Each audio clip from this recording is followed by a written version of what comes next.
നമ്മുടെ സയൻസിലെ ഒരു 30 ക്വസ്റ്റ്യൻസ് നമുക്ക് നോക്കാം. ഓക്കെ, ക്വസ്റ്റ്യൻ ഇവിടെ തുറക്കുന്നത് യെസ് ഇവിടെയാണ് കേട്ടോ. നോക്കിയേ, നേച്ചർ ഓഫ് സയൻസ് ഡൊമൈൻ ഉൾപ്പെട്ടിരിക്കുന്നത് എവിടെയാണ്? Nature of science domain included in taxonomy of science എഡ്യൂക്കേഷനിലാണോ, ബ്ലൂംസ് ടാക്സോണമിയിലാണോ, റിവേഴ്സ്ഡ് ബ്ലൂംസ് ടാക്സോണമിയിലാണോ, സോളോ ടാക്സോണമിയിലാണോ? എവിടെയാണ് നമ്മുടെ നേച്ചർ ഓഫ് സയൻസ് ഡൊമൈൻ ഉൾപ്പെട്ടിരിക്കുന്നത്? നമ്മുടെ ടാക്സോണമി ഓഫ് സയൻസ് എഡ്യൂക്കേഷനിലാണ് നേച്ചർ ഓഫ് സയൻസ് ഡൊമൈൻ ഉൾപ്പെട്ടിരിക്കുന്നത് കേട്ടോ, ഓർത്തിരിക്കണം. ഇനിയും ചുവടെ നൽകിയിട്ടുള്ള ഒരു ശുദ്ധ പദാർത്ഥം ഏതെന്ന് തിരിച്ചറിയുക. നമുക്കറിയാം ശുദ്ധ പദാർത്ഥം എന്ന് വെച്ചാൽ പ്യുവർ സബ്സ്റ്റൻസ്. എവിടെ നിന്ന് എടുത്താലും എന്ത് കിട്ടണം? നമുക്ക് ശുദ്ധമായിരിക്കണം നമ്മൾ എടുക്കുന്നത്. സോഡാലയമാണോ, ചുണ്ണാമ്പ് വെള്ളമാണോ, ചുണ്ണാമ്പ് പാലാണോ, കാസ്റ്റിക് സോഡയാണോ? ഏതാണ് ശുദ്ധ പദാർത്ഥം ഇതിൻ്റെ അകത്തുള്ളത്? കാസ്റ്റിക് സോഡയാണ് ഇവിടെ ശുദ്ധ പദാർത്ഥം കേട്ടോ. ബാക്കിയെല്ലാം എന്താണ് നമ്മൾ പറയത്തില്ല, നമ്മുടെ ഹോമോജീനിയസ് മിശ്രം, ഹെട്രോജീനിയസ് മിശ്രം എന്ന് പറഞ്ഞ പോലെ തന്നെ ബാക്കിയെല്ലാം മറ്റു കൂട്ടങ്ങളിൽ പെടുന്നു കേട്ടോ. ഇവിടെ ശുദ്ധ പദാർത്ഥം അല്ലെങ്കിൽ പ്യുവർ സബ്സ്റ്റൻസ് ആയിട്ടുള്ളത് കാസ്റ്റിക് സോഡ കേട്ടോ. കാസ്റ്റിക് സോഡയാണ് ഇവിടെ പ്യുവർ ആയിട്ടുള്ളത്. സോഡാലയമും ചുണ്ണാമ്പ് വെള്ളവും ചുണ്ണാമ്പ് പാലും എല്ലാം മിശ്രിതങ്ങളാണ് കേട്ടോ, ഒന്നിൻ്റെ മിശ്രിതങ്ങളായിട്ട് കൂടിച്ചേരുന്നതെന്ന് ഓർത്തിരിക്കണം. ഓക്കെ, ഇനി ഇവിടെ നൽകിയിരിക്കുന്ന രാസസമവാക്യം നിരീക്ഷിച്ച് ശരിയായ പ്രസ്താവന തിരഞ്ഞെടുക്കുക. Mg magnesium plus 2HCl 2 hydrochloric ആസിഡിലൂടെ റിയാക്ട് ചെയ്യുമ്പം മഗ്നീഷ്യം ക്ലോറൈഡും H2 ഗ്യാസും ചൂടും ഉണ്ടാകുന്നു. അങ്ങനെയാണെങ്കിൽ ഇതൊരു താപമോചക പ്രവർത്തനമാണ്, ഇതൊരു താപശോഷക പ്രവർത്തനമാണ്, ഇതൊരു ഊർജ്ജശോഷക പ്രവർത്തനമാണ്. ഈ പ്രവർത്തനത്തിൽ ഊർജ്ജമാറ്റം നടക്കുന്നില്ല. നമ്മൾ പഠിച്ചത് അല്ലേ? ഇവിടെ നോക്കി ഇക്വേഷനകത്ത് എന്ത് കിടപ്പുണ്ട്? അവസാനം ഒരു ഹീറ്റ് കിടപ്പുണ്ട്. അതിൻ്റെ അർത്ഥം എന്താണ്? ഇറ്റ്സ് ആൻ എക്സോതെർമിക് റിയാക്ഷൻ അല്ലേ? റിയാക്ഷൻ നടന്നു കഴിയുമ്പം നമുക്ക് അതിൻ്റെ കൂട്ടത്തിൽ ചൂടും കൂടി നമുക്ക് കിട്ടും. അങ്ങനെയാണെങ്കിൽ എന്താണ്? ഇതൊരു താപമോചക പ്രവർത്തനമാണ്. ഇതിനെ താപം എന്ത് ചെയ്യുന്നുണ്ട്? മോചിപ്പിക്കുന്നുണ്ട് കേട്ടോ. അപ്പോൾ ഒരു താപമോചക പ്രവർത്തന ഉദാഹരണമാണ് ഈ തന്നിരിക്കുന്ന ഇക്വേഷൻ. അപ്പോൾ നോക്കിയാൽ മതി, എന്താണ് ഇക്വേഷൻ കഴിഞ്ഞിട്ട് പ്രൊഡക്റ്റിനകത്ത് നമുക്ക് ഇവരാണ് റിയാക്റ്റൻ്റ് അല്ലേ? ഇപ്പുറത്തെ സൈഡിൽ വരുന്നതാണ് പ്രൊഡക്റ്റ്. ഇവിടെയാണ് റിയാക്റ്റൻ്റ് കിടക്കുന്നത്, ഇവിടെ പ്രൊഡക്റ്റ് അല്ലേ? പ്രൊഡക്റ്റിനകത്ത് ഹീറ്റ് കിടപ്പുണ്ടെങ്കിൽ എന്താണ്? അതൊരു താപമോചക പ്രവർത്തനമാണെങ്കിൽ എക്സോതെർമിക് ആണ്, ചൂടിനെ പുറത്തേക്ക് വിടുന്നതാണ്. അതുകൊണ്ട് തന്നെ എന്താണ്? ഒരു താപമോചക പ്രവർത്തനത്തിന് ഉദാഹരണമാണ്. അടുത്ത ക്വസ്റ്റ്യൻ എവിടെയാണ്? മേളിലായിരിക്കും അല്ലേ? 63. ഓക്കെ, നമുക്ക് മേളിൽ നീങ്ങി വരാം അല്ലേ? കുഴപ്പമില്ല. ഓക്കെ, അടുത്ത ക്വസ്റ്റ്യൻ, ജലം ഐസായി മാറുമ്പോൾ സംഭവിക്കുന്നത് എന്താണ്? ജലം ഐസായി മാറുമ്പോൾ നമുക്കറിയാലോ, നമ്മൾ ജലത്തെ നമ്മൾ ഫ്രിഡ്ജ് വെച്ച് ഐസാക്കി കഴിഞ്ഞാൽ എന്നാ സംഭവിക്കും? അതിൻ്റെ സാന്ദ്രത കുറയുവാണോ, അതിൻ്റെ വ്യാപ്തം കുറയുകയാണോ? സാന്ദ്രതയ്ക്ക് വ്യത്യാസം വരുന്നില്ല, വ്യാപ്തത്തിന് വ്യത്യാസം വരുന്നില്ല. ഏതാണ് വരേണ്ടത്? നമുക്ക് സിമ്പിളായിട്ട് ചിന്തിക്കുന്നവരാണ് അറിയാം എന്താണ്? സാന്ദ്രത കുറയും അല്ലേ? നമ്മുടെ ഐസ് കട്ട എടുത്ത് നമ്മൾ വെള്ളത്തിന് മുകളിലിട്ട് എന്നാ സംഭവിക്കും? അത് വെള്ളത്തിന് മുകളിൽ പോയി കിടക്കും. അപ്പോൾ എന്താണ്? അവിടെ ഡെൻസിറ്റി ഡിക്രീസ് ആവുന്നുണ്ട്. അതാണ് ജലം ഐസായി മാറുമ്പോൾ സംഭവിക്കുന്നത്. വ്യാപ്തം കുറയുന്നുണ്ട്. നിങ്ങൾ വെക്കുന്ന 1 ലിറ്റർ വെള്ളം നിങ്ങൾ ഫ്രിഡ്ജിൽ വെച്ച് തണുപ്പിച്ചാൽ 1 ലിറ്റർ മാറി 1.5 ലിറ്ററോ 1/2 ലിറ്ററോ ആയിട്ട് മാറുന്നുണ്ടോ? ഉണ്ടോ? ഇല്ല. അതങ്ങനെ തന്നെ ഇരിക്കും അല്ലേ? പിന്നെ അതുപോലെ തന്നെ സാന്ദ്രതയ്ക്ക് വ്യത്യാസം വരുന്നില്ല, സാന്ദ്രതയ്ക്ക് വ്യത്യാസം വരുന്നുണ്ട്. ജലം എന്നത് സാന്ദ്രത കൂടുതലും, ഐസ് എന്നത് സാന്ദ്രത കുറവുമാണ് കേട്ടോ. ഇനി വ്യാപ്തത്തിന് വ്യത്യാസം വരുന്നില്ല, വ്യാപ്തത്തിന് വ്യത്യാസം വരുന്നുണ്ട്. കാരണം എന്താണ്? നമ്മുടെ വോളിയം കൂടും കേട്ടോ, വോളിയം കൂടുന്നുണ്ട്. അതായത് നിങ്ങൾ ഈ ഫ്രിഡ്ജിൽ നമ്മൾ 1 ലിറ്റർ വെള്ളം എടുത്തിട്ട് നമ്മൾ ടൈറ്റ് അടച്ചു വെച്ചാൽ നമുക്ക് തുറക്കാൻ നല്ല പാടാണ്. തുറക്കുമ്പോൾ ചീറ്റി പുറത്തോട്ട് വരുന്നത് കണ്ടിട്ടുണ്ടോ? നമ്മൾ 1 ലിറ്റർ കുപ്പി വെള്ളം നിറച്ച് ഫ്രിഡ്ജിലോട്ട് വെക്കണം. അതിനുശേഷം നമ്മളൊന്ന് തുറക്കാൻ നോക്കണം. തുറന്നു കഴിയുമ്പം വെള്ളം പുറത്തേക്ക് ചീറ്റും. കാരണം എന്താണ്? അതിൻ്റെ വോളിയം ഇൻക്രീസ് ആവുന്നുണ്ട് കേട്ടോ. അപ്പോൾ വ്യാപ്തം മാറ്റം വരുന്നില്ലെന്ന് പറഞ്ഞാൽ തെറ്റാണ്. എന്താണ്? വ്യാപ്തം കൂടുന്നുണ്ട് കേട്ടോ. ഇവിടെ വ്യാപ്തം കൂടുന്നുണ്ട്, സാന്ദ്രത കുറയും കേട്ടോ. 2 പോയിൻ്റാണ് സംഭവിക്കുന്നത്. ഒന്ന്, അതിൻ്റെ ഡെൻസിറ്റി കുറയും, വ്യാപ്തം കൂടും കേട്ടോ. വ്യാപ്തം കൂടും, ഡെൻസിറ്റി കുറയും കേട്ടോ. വോളിയം ഇൻക്രീസ് ആവും, ഡെൻസിറ്റി കുറയും. 2 കാര്യങ്ങൾ ഓർത്തിരിക്കണം. ഇനിയും സോപ്പ് ലായനിയിൽ കുറച്ച് ഫിനോപ്തലീൻ തുള്ളികൾ ചേർത്താൽ ലായനിയുടെ നിറം എന്താണ്? നമുക്കറിയാം, സ്ക്രീൻ പോയി അല്ലേ? ഇപ്പോൾ വരും കേട്ടോ. ഇവിടെ മഴക്കാരൊക്കെ ഉള്ളതുകൊണ്ടായിരിക്കും നെറ്റ് വിട്ടു പോകുന്നത്. ഇപ്പോൾ വരും കേട്ടോ, പേടിക്കണ്ട. ഓക്കെ, ക്വസ്റ്റ്യൻ ഇതാണ്, സോപ്പ് ലായനിയിലേക്ക് കുറച്ച് ഫിനോപ്തലീൻ തുള്ളികൾ ചേർത്താൽ ലായനിയുടെ നിറം. നമുക്കറിയാലോ, സോപ്പ് ലായനി എന്ന് പറയുന്നത് അസിഡിക് ആണോ ബേസിക് ആണോ? ഇനി ചോദിക്കേ, സോപ്പ് ലായനി അസിഡിക് ആണോ ബേസിക് ആണോ? ബേസിക്കാ. ഓക്കെ, അതറിയാം. നമ്മളെ സ്വഭാവം, സോറി, നമ്മുടെ എന്താണ് ബേസിക് സ്വഭാവമുള്ളത് അല്ലേ. അപ്പം അങ്ങനെയാകുമ്പം അതിലേക്ക് ഫിനോപ്തലീൻ തുള്ളികൾ. എന്താ ഈ ഫിനോപ്തലീൻ തുള്ളി പഠിച്ചതാ? എന്നാ ഫിനോപ്തലീൻ തുള്ളി? ഫിനോപ്തലീൻ, മീഥൈൽ ഇൻഡിക്കേറ്ററൊക്കെ എന്നതാ? ഇൻഡിക്കേറ്റേഴ്സ് കേട്ടോ. അതായത് ഓരോരോ സൂചകങ്ങൾ എന്ന് പറയും. ഓരോ സൂചകങ്ങൾ എന്താണെന്ന് കണ്ടുപിടിക്കാനായിട്ടുള്ളതാണ്. അതിലേക്ക് ചേർത്താൽ അതിൻ്റെ നിറം എന്നായിട്ട് മാറും? നമ്മൾ പ്ലസ് ടുവിലൊക്കെ ടൈട്രേഷൻ ചെയ്യുമ്പോൾ ചെയ്തിട്ടുള്ളത് അല്ലേ. അതിൻ്റെ നിറം പിങ്ക് ആയിട്ട് മാറും കേട്ടോ. പിങ്ക് ആയിട്ട് മാറും. അത് നമ്മൾ ആസിഡുമായിട്ട് റിയാക്ട് ചെയ്യുമ്പോൾ എന്നായിട്ട് മാറും? ആ പിങ്ക് നിറം നമ്മൾ ആസിഡുമായിട്ട് റിയാക്ട് ചെയ്യുമ്പോൾ എന്നായിട്ട് മാറും? ഒരു വാക്കുണ്ടോ അവിടെ? ആ വാക്ക് ഇമ്പോർട്ടൻ്റാ. ന്യൂട്രലൈസേഷൻ അല്ല കേട്ടോ. നിർവലീകരിക്കപ്പെടും. അതായത് തിരിച്ച് വെള്ളത്തിൻ്റെ നിറമാകത്തില്ലേ? നിങ്ങളെ ഞാൻ കാണിച്ചില്ലായിരുന്നോ വീഡിയോ ഓണാക്കി? അതായത് നമ്മുടെ ക്ലാസ്സിൻ്റെ അകത്ത് ഞാൻ കാണിച്ചില്ലായിരുന്നു, ഒരു വീഡിയോ കാണിച്ചില്ലായിരുന്നു. അതായത് പിങ്ക് നിറം നമ്മൾ ടൈട്രേറ്റ് ചെയ്ത് ഒരു പോയിന്റ് എത്തുമ്പോൾ എന്തായിട്ട് മാറും? ശുദ്ധജലമായിട്ട് മാറും. പഠിച്ചതല്ലേ? അപ്പോൾ എന്താണ്? അതൊരു നിർവലീകരണ പ്രവർത്തനം അവിടെ നടക്കും കേട്ടോ. അല്ലെങ്കിൽ നമ്മൾ പറഞ്ഞാൽ ന്യൂട്രലൈസേഷൻ അവിടെ നടക്കും. ആസിഡും ബേസും കൂടി ഒരുമിച്ച് ചേർന്നാൽ നിർവലീകരണം നടക്കും കേട്ടോ. അപ്പോൾ ഇവിടെ നമ്മൾ ബേസാണ്. ബേസിനകത്ത് നമ്മളൊരു ഫിനോപ്തലീൻ ഒഴിച്ചു. ഫിനോപ്തലീൻ ഒഴിച്ച് എത്രമാത്രം അളവിൽ ആസിഡ് നമുക്ക് ഒഴിക്കണമെന്നുള്ളൊരു ഇൻഡിക്കേറ്റർ സൂചകങ്ങൾ മാത്രമാണ് ഫിനോപ്തലീൻ കേട്ടോ. ഫിനോപ്തലീൻ അതുപോലെ തന്നെ മീഥൈൽ ഓറഞ്ചും ഒക്കെ സൂചകങ്ങളാണ് കേട്ടോ. അപ്പോൾ അതിൻ്റെ നിറം എന്തായിട്ട് മാറും? പിങ്ക് ആയിട്ട് മാറുന്നു. ഇനിയും വിദ്യാർത്ഥികൾക്ക് യഥാർത്ഥ ലോക പ്രശ്നങ്ങളും വെല്ലുവിളികളും നൽകിക്കൊണ്ട് അവരുടെ കഴിവ്, സർഗാത്മകത എന്നിവ പ്രയോഗിച്ച് പരിഹാരം കണ്ടുപിടിക്കുന്ന രീതി ഏതാണ്? എന്താണ്? അവർക്ക് വേണ്ട പ്രശ്നങ്ങളും വെല്ലുവിളികളും നമ്മൾ നൽകും. എന്നിട്ട് അവരുടെ അറിവും കഴിവും സർഗാത്മകതയും പ്രയോഗിച്ച് പരിഹാരം കണ്ടെത്തും. അതേത് രീതിയാണ്? ഡെമോൺസ്ട്രേഷൻ ആണോ, ഡാൾട്ടൺ മെത്തേഡാണോ, പ്രോബ്ലം സോൾവിങ് മെത്തേഡാണോ, ലെക്ചർ മെത്തേഡാണോ? ഏതായിരിക്കും ഏറ്റവും അനുയോജ്യമായിട്ടുള്ളത്? നമ്മുടെ പ്രോബ്ലം സോൾവിങ് മെത്തേഡ് കേട്ടോ. എന്താണ് പ്രോബ്ലം സോൾവ് ചെയ്യാൻ പറഞ്ഞാൽ നമുക്കറിയാം അവരുള്ള കഴിവ്, അറിവ്, ക്രിയേറ്റിവിറ്റി ഇതെല്ലാം എന്താണ് അവർ പ്രയോഗിക്കുക. ആ പ്രശ്നത്തിലേക്ക് അവർ പ്രയോഗിക്കും കേട്ടോ. അതാണ് ഇവിടെ ഉദ്ദേശിക്കുന്നത്. പിന്നെ ഡെമോൺസ്ട്രേഷൻ മെത്തേഡ് അറിയാമല്ലോ. നമ്മുടെ ഡെമോൺസ്ട്രേറ്റ് ചെയ്ത് കാണിക്കുക. നമ്മൾ അത് എന്താണ് പറയുന്നതെന്ന് അതിനെ നമ്മൾ ഡെമോൺസ്ട്രേഷൻ രീതിയിലേക്ക് കൊണ്ടുവരിക. ഡാൾട്ടൺ പാഠ്യപദ്ധതി നമ്മൾ പഠിച്ചതല്ലേ സൈക്കോളജിക്കകത്ത്? ആ ഒരു സംഭവമാണ് ഉദ്ദേശിക്കുന്നത് കേട്ടോ. അടുത്ത ലെക്ചർ മെത്തേഡ് നമ്മൾ ഇരുന്ന് ചലിക്കുന്ന പരിപാടി കേട്ടോ. ആൾക്കാർ മാത്രം വർത്തമാനം പറയുന്നത്, ടീച്ചർ മാത്രം സെൻറ്റേഡ് ആയിട്ട് വർത്തമാനം പറയുന്നത് കേട്ടോ. യെസ്. അടുത്ത ചുവടെ നൽകിയിട്ടുള്ളവയിൽ ഏതാണ് ആഹാര സാധനങ്ങളുടെ സുഗന്ധത്തിന് ചേർക്കുന്ന പദാർത്ഥം, അല്ലെങ്കിൽ ആഹാര സാധനങ്ങളുടെ സുഗന്ധത്തിന് നൽകുന്ന കെമിക്കൽ ഏതാണെന്ന്? ട്രാട്രസിനാണോ, എറിത്രോസിനാണോ, ഫോസ്ഫോറിക് ആസിഡ് ആണോ, അലൈൻ ഹെക്സോണേറ്റ് ആണോ? ഏതാണ്? നമ്മുടെ 8ാം ക്ലാസ്സിലുള്ളതാണ്. 8ാം ക്ലാസ്സിലുള്ള നമ്മുടെ ബയോളജിക്കകത്തുള്ള ഏതാണ് അറിയാവോ? നമ്മുടെ അലൈൻ ഹെക്സോണേറ്റ് കേട്ടോ. അതിന് പൈനാപ്പിളിൻ്റെ മണം കേട്ടോ, നമ്മുടെ കൈതച്ചക്കയുടെ മണം നൽകാനായിട്ടാണ് അലൈൻ ഹെക്സോണേറ്റ് നമ്മൾ യൂസ് ചെയ്യുന്നത് കേട്ടോ. ഇങ്ങനത്തെയുള്ള ക്വസ്റ്റ്യൻ റെലവൻ്റ് ആണ്, നോക്കണം. സോ നോക്കിയിട്ട് വേണം പോകാം കേട്ടോ. എന്താണ്? ആഹാര സാധനങ്ങൾക്ക് സുഗന്ധം നൽകാനായിട്ട് നമ്മൾ ചേർക്കുന്നതാണ് അലൈൻ ഹെക്സോണേറ്റ്. അത് പൈനാപ്പിളിൻ്റെ കളർ കേട്ടോ, അല്ലെങ്കിൽ നമ്മുടെ കൈതച്ചക്കയുടെ മണമാണ് നൽകുന്നത്. ഇനി ട്രാട്രാസിനാണെങ്കിൽ നമ്മുടെ യെല്ലോ കളർ, നമ്മുടെ ഫുഡിന് യെല്ലോ കളർ ചേർക്കാൻ വേണ്ടി നമ്മൾ സഹായിക്കുന്നത്. അതായത് നമ്മുടെ ഈ നമ്മൾ വീട്ടിൽ വാങ്ങിക്കത്തില്ല, നമ്മുടെ ഈ ജിയോ മാർട്ടിലൊക്കെ പോകണ്ടല്ലോ, ഒരു 15 രൂപയുടെ ചെറിയ ടിന്നിനകത്ത് യെല്ലോ കളറും അതുപോലെ തന്നെ റെഡ് കളറും ഒക്കെ തരുന്നത്. അതിൻ്റെ പുറത്ത് എഴുതിയിട്ടുണ്ട് അത് ട്രാട്രസിന് എഴുതിയിട്ടുണ്ട് കേട്ടോ. കണ്ടില്ല? നമ്മൾ ഈ യെല്ലോ കളർ നമ്മൾ ഈ ഇതൊക്കെ ഉണ്ടാക്കാൻ നേരം, സംഭവങ്ങളൊക്കെ വറക്കാൻ നേരവും അതുപോലെ തന്നെ നമ്മൾ ഈ മിക്സ്ചറൊക്കെ ഉണ്ടാക്കാൻ നേരം നമ്മൾ യെല്ലോ കളർ എന്ന് വെച്ചാൽ ഒരു ഓറഞ്ച് കയറിയ നിറമാണ് കേട്ടോ. ആ നിറം കിട്ടുന്നതിന് നമ്മൾ യൂസ് ചെയ്യുന്നതാണ് ഈ പറഞ്ഞ ട്രാട്രസിൻ. ഇനി എറിത്രോസിനാണെങ്കിൽ നമ്മുടെ റെഡ് നിറം കേട്ടോ, ചുവപ്പ് നിറം നൽകുന്നതിന് നമ്മുടെ ചിക്കനൊക്കെ വറക്കാൻ നേരം, പുറത്തുനിന്നൊക്കെ ചിക്കൻ വാങ്ങിക്കത്തില്ലേ, ചിക്കൻ വറക്കാൻ നേരം അതിന് അത്രയും നിറം വരാൻ കാര്യം എന്താണ്? അതിൻ്റെ അകത്ത് നമ്മൾ എറിത്രോസിൻ ചേർക്കുന്നുണ്ട് കേട്ടോ, ഒരു ചെറിയ അളവിൽ ചേർക്കുന്നുണ്ട്. അതുകൊണ്ടാണ് നമ്മൾ അതിന് അത്രയും നിറം കിട്ടുന്നത്. നമുക്കറിയാലോ, ആ ചിക്കൻ കഴിച്ച് നമ്മുടെ കയ്യിൽ വരെ ആ നിറം പറ്റിയിരിക്കും കേട്ടോ, അതൊരു കെമിക്കലാണ്.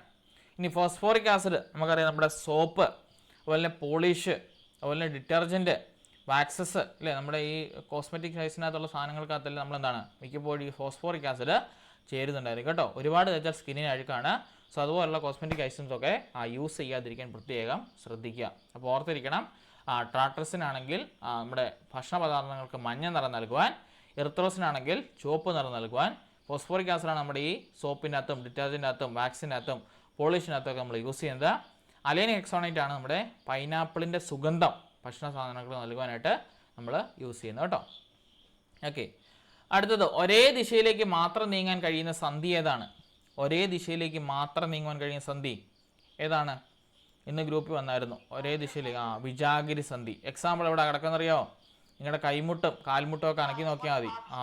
ഒരേ ദിശയിലേക്ക് മാത്രം, ഒന്നെങ്കിൽ മുന്നോട്ട് അല്ലെങ്കിൽ പുറകോട്ട് അല്ലേ, ഒരേ ദിശയിലേക്ക് മാത്രം നീങ്ങുന്നതാണ് വിജാഗിരി സന്ധി. ഇനി ഗോളരസന്ധി ആണെങ്കിലോ എവിടെ ഉള്ളത്? ഗോളരസന്ധി നമ്മുടെ കൈയുടെ ഇവിടെയും അല്ലേ, കൈയുടെ തോളലിലും അതുപോലെ തന്നെ ഇടുപ്പലിലും നമുക്ക് എങ്ങോട്ട് വേണേൽ തിരിക്കാമല്ലോ. ഗോളാകൃതി നമുക്ക് തിരിക്കാൻ സാധിക്കും. ബോൾ ആൻഡ് സോക്കറ്റ് ജോയിന്റ് എന്ന് പറയും കേട്ടോ. ഇനി തെന്നി നീങ്ങുന്ന സന്ധി എവിടെയാണ്? തെന്നി നീങ്ങുന്ന സന്ധി നമ്മൾ തെന്നി വീഴുന്നത് എന്നാ കൊണ്ടാണ്? കാലുകൊണ്ടാണോ കൈ കൊണ്ടാണോ തെന്നി വീഴുന്നത്? കാലുകൊണ്ടല്ലേ. അപ്പം കാലിൻ്റെ നമ്മുടെ ഉപ്പൂറ്റിയുടെ മുകളിലുള്ളതാണ് നമ്മുടെ തെന്നി നീങ്ങുന്ന സന്ധി കേട്ടോ. തെന്നി നീങ്ങുന്ന സന്ധിയാണ് അവിടെ ഉള്ളത്. പിന്നെ ഉള്ളത് കീലസന്ധി. എവിടെ ഉള്ളത് കീലസന്ധി? നമ്മുടെ കഴുത്തിൽ കേട്ടോ. കഴുത്തിലാണ് കീലസന്ധി ഉള്ളത് കേട്ടോ. സന്ധികൾ ഇമ്പോർട്ടൻ്റ് ആണ്, നോക്കണം. മലയാളത്തിലെ സന്ധിയല്ല, നമ്മുടെ സയൻസിനകത്തെ സന്ധി കേട്ടോ, ഓർത്തിരിക്കണം. ഗോളരസന്ധി ആണെങ്കിൽ അത് നമ്മുടെ ഇടുപ്പലിലും അതുപോലെ തന്നെ തോളലിലും ഒക്കെ കാണപ്പെടുന്നു. അതുപോലെ തന്നെ തെന്നി നീങ്ങിയ സന്ധി നമ്മുടെ കാലിൻ്റെ ഉപ്പൂറ്റിയുടെ മുകളിലായിട്ട് കാണപ്പെടുന്നു. വിജാഗിരി സന്ധി നമ്മുടെ കൈമുട്ടിലും കാൽമുട്ടിലും നമുക്ക് ഒരേ ഡയറക്ഷനിൽ നീങ്ങാനായിട്ട് സഹായിക്കുന്നു. കീലസന്ധി ആണെങ്കിൽ കഴുത്തിലാണ് കാണപ്പെടുന്നത് കേട്ടോ. ആ കാര്യങ്ങൾ ഓർത്തിരിക്കണം, ഇമ്പോർട്ടൻ്റ് ആണ്. ഇനിയും ഗോളരസന്ധിയുടെ പ്രത്യേകത എന്താണ്? ഏത് ഡയറക്ഷനിലാണ് നീങ്ങുന്നത് ഗോളരസന്ധിയുടെ? ഏത് ഡയറക്ഷനിലാണ് നീങ്ങുന്നത് ഗോളരസന്ധി? ഗോളാകൃതിയിൽ അല്ലെങ്കിൽ ബോളാകൃതിയിൽ നീങ്ങും കേട്ടോ. വട്ടത്തിൽ കറങ്ങും, അതാണ് അർത്ഥം വരുന്നത്. അതുപോലെ തന്നെ തെന്നി നീങ്ങുന്നതാണെങ്കിലോ നമ്മുടെ ഇതുപോലെ ഇങ്ങനെ കേട്ടോ, ഇങ്ങനെ ഒരു മൂവ്മെൻ്റ് ആയിരിക്കും അതിന് വരുന്നത് കേട്ടോ. ഇങ്ങനെ ഒരു ചെറിയ മൂവ്മെൻ്റ് ആയിരിക്കും അതിന് വരും. നമുക്ക് കാലൊത്തിരി അങ്ങനെ വളച്ച് കൊണ്ടുവരാൻ പറ്റുമോ? നമ്മുടെ കൈമുട്ട് വളയ്ക്കുന്ന പോലെ പറ്റുമോ? ഒരു 90 ഡിഗ്രി വരെ നമുക്ക് വരാൻ പറ്റുമോ? വളഞ്ഞിങ്ങി വരാൻ പറ്റുമോ? കുറവല്ലേ, അങ്ങനെ വരുന്ന സാധ്യത വളരെ കുറവാണ് കേട്ടോ. പിന്നെ കീലസന്ധി ആണെങ്കിൽ നമുക്ക് 180 ഡിഗ്രി വരെ തിരിക്കാം കേട്ടോ. പുറകോട്ട് നമ്മൾ തിരിഞ്ഞു പോകത്തില്ല. 180 ഡിഗ്രി വരെ നമുക്ക് തിരിക്കാൻ പറ്റും. നമ്മുടെ കഴുത്തിലാണ് ഉള്ളത് കേട്ടോ. ഓക്കെ, അടുത്ത ക്വസ്റ്റ്യൻ. ബാഷ്പീകരണം വഴി വേർതിരിക്കാൻ കഴിയുന്ന മിശ്രം ഏതെന്ന് തിരിച്ചറിയുക. ബാഷ്പീകരണം എന്ന് വെച്ചാൽ ഇവാപ്പറേഷൻ വഴി നമുക്ക് വേർതിരിക്കാൻ കഴിയുന്ന മിശ്രം ഏതാണെന്ന് തിരിച്ചറിയുക. പിച്ചളയാണോ, പാലാണോ, NaClൻ്റെ ജലീയ ലായനിയാണോ, പെട്രോളിയമാണോ? ഏതാണ് നമുക്ക് ബാഷ്പീകരണം വഴിക്കാൻ പറ്റുന്നത്? നമ്മുടെ ഉപ്പ് അല്ലേ, NaClൻ്റെ ജലീയ ലായനി. നിങ്ങൾ നമ്മുടെ ആരായിരുന്നു M4Tech ജിയോമച്ചാൻ, അവൻ്റെ ചാനലിനകത്ത് ഒരു മാസം മുമ്പ് വന്നൊരു വീഡിയോ അതായിരുന്നു അല്ലേ, കണ്ടായിരുന്നോ? കടലിലെ വെള്ളം ശുദ്ധീകരിച്ച് എന്താക്കുന്നു? ഉപ്പാക്കുന്നു. ഒരു ചെമ്പിൻ്റെ അകത്തിട്ട് പറ്റിച്ച് ഏകദേശം ഒരു 16 കിലോളം ഉപ്പ് കിട്ടിയായിരുന്നു. കണ്ടായിരുന്നോ? ആരും കാണുന്നില്ല ഇതൊന്നും? നിങ്ങളെല്ലാം നല്ല പിള്ളേരാണല്ലോ, ഫോണൊന്നും കാണുന്നില്ലല്ലോ. യെസ്, സുഹർ കണ്ടിട്ടുണ്ട് കേട്ടോ. അപ്പോൾ എന്താ ചെയ്തത്? ഇവാപ്പറേറ്റ് ചെയ്ത് കളയുമായിരുന്നു അല്ലേ. രാവിലെ കത്തിക്കാൻ തുടങ്ങിയതാണ്, വൈകുന്നേരം ആയപ്പം കത്തിയിൽ തീർന്ന ഉപ്പ് അതിൻ്റെ അകത്തുനിന്ന് കിട്ടി കേട്ടോ. ഉപ്പ് അതിന് വേർതിരിച്ചെടുത്തു. അപ്പോൾ എന്താണ്? NaClൻ്റെ ജലീയ ലൈനിയാണ് നമുക്ക് ബാഷ്പീകരണം വഴി വേർതിരിച്ചെടുക്കാൻ കഴിയുന്നത് കേട്ടോ. ബാഷ്പീകരണം. അതുപോലെ നമ്മൾ ഈ പാലിൽ നിന്നും നെയ്യ് നീക്കുന്നത് കണ്ടില്ലേ, പാലിൽ നിന്ന് നെയ്യ് നീക്കുന്നത്. അതുപോലെ തന്നെ തേങ്ങയിൽ നിന്നും എണ്ണ മാറ്റുന്നത് ഒക്കെ എന്താണ്? ഈ പറഞ്ഞ ബാഷ്പീകരണം തന്നെ കേട്ടോ. നിങ്ങൾ പാലിനകത്ത് നെയ്യ് വേർതിരിക്കാൻ കണ്ടില്ലേ? നമ്മൾ നെയ്യ് ഉടച്ചെടുത്തതിന് ശേഷം എന്ത് ചെയ്യുന്നു? ഡെൻസിറ്റി വെച്ച് ഒന്നാമത്തെ ഒരു വേർതിരിക്കുക. അതിന് ശേഷം നെയ്യ് ആക്കാനായിട്ട് നമ്മൾ അടുപ്പേ വെച്ച് പറ്റിക്കും. അപ്പോൾ അതിലുള്ള വെള്ളമയം പറ്റിപ്പോയി നെയ്യ് വേറെ, ബാക്കിയെല്ലാം അതിൻ്റെ സൈഡിൽ കരിഞ്ഞു പിടിച്ചിരിക്കും. നമ്മൾ ആ നെയ്യാണ് ഊറ്റിയെടുക്കുന്നത് അല്ലേ. അതുപോലെ തന്നെ നമ്മുടെ ഇതാണെങ്കിലും ഏതാണ് നമ്മുടെ തേങ്ങാപ്പാലിനകത്തുനിന്ന് എണ്ണ എടുക്കാനാണെങ്കിൽ നമ്മൾ ബാഷ്പീകരണം വരും അല്ലേ. ബാക്കിയുള്ള വെള്ളമയെല്ലാം നമ്മൾ പറ്റിച്ച് കഴിഞ്ഞാൽ അതിൻ്റെ നടുക്ക് എന്താണ്?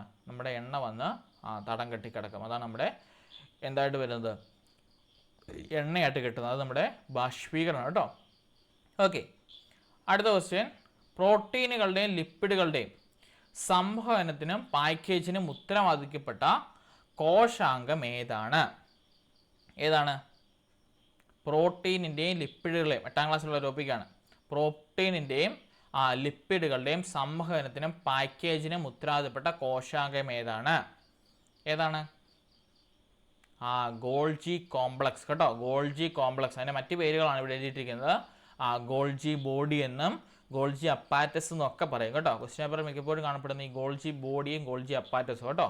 മറ്റൊരു പേരാണ് ഗോൾജി കോംപ്ലക്സ്. അതാണ് നമ്മുടെ പ്രോട്ടീനുകളുടെയും ലിപ്പിഡുകളുടെയും സംവഹനത്തിനും പാക്കേജിനും ഉത്തരവാദിത്തപ്പെട്ട കോശാംഗം കേട്ടോ. ഇനിയും എൻഡോപ്ലാസ്മിക് റെറ്റിക്കുലം എന്താണ്? എൻഡോപ്ലാസ്മിക് റെറ്റിക്കുലം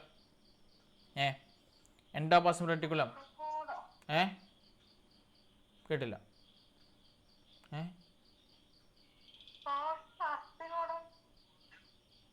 എനിക്ക് മനസ്സിലായില്ല. അസ്ഥികൂടോ? എൻഡോപ്ലാസ്മിക് റെറ്റിക്കുലം എന്നാ സാധനം? കേട്ടിട്ടുണ്ടോ സാധനം എന്നാന്ന്?